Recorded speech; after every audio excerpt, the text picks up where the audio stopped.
दोन दिवसापूर्वीच एका महिलेचा संशयास्पद मिळालेला मृतदेह व आता बालकाचा मृतदेह सापडल्याने पैठण तालुक्यात एकच खळबळ उडाली असून यामागील आरोपी नेमके कोण असतील आतापर्यंत या मृतदेहाची ओळख पटलेली नसून याचा छडा लावण्याचे पोलीस प्रशासनासमोर एक मोठे आव्हान उभे ठाकले आहे।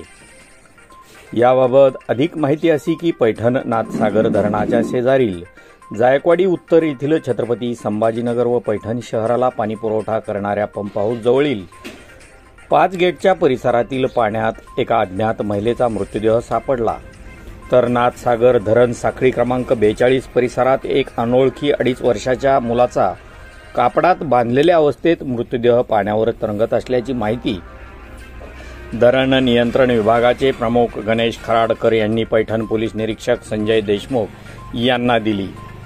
पोलीस निरीक्षक संजय देशमुख व पथकासह घटनास्थळी दाखल झाले होते।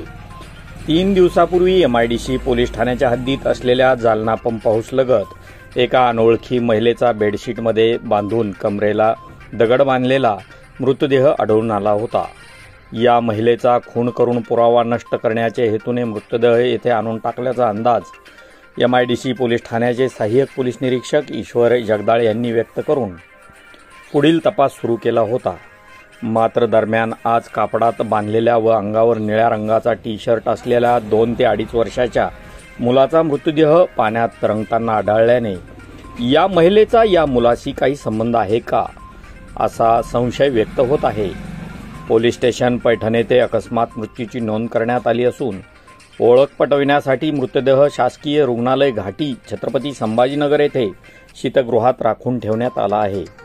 या संदर्भात उपविभागीय पोलीस अधिकारी डॉक्टर सिद्धेश्वर भोरे पाटील, पोलीस निरीक्षक संजय देशमुख, ईश्वर जगदाळे, पोलीस उपनिरीक्षक दशरथ बुरकुल, संभाजी झिंजुर्डे यांनी वेगवेगळ्या पद्धतीने या प्रकरणाचा तपास करत आहेत। या घटनेमुळे परिसरात अत्यंत प्रचंड खळबळ उडाली असून या घटनेचा तपास लवकरात लवकर लागावा अशी परिसरातून मागणी होताना दिसत आहे।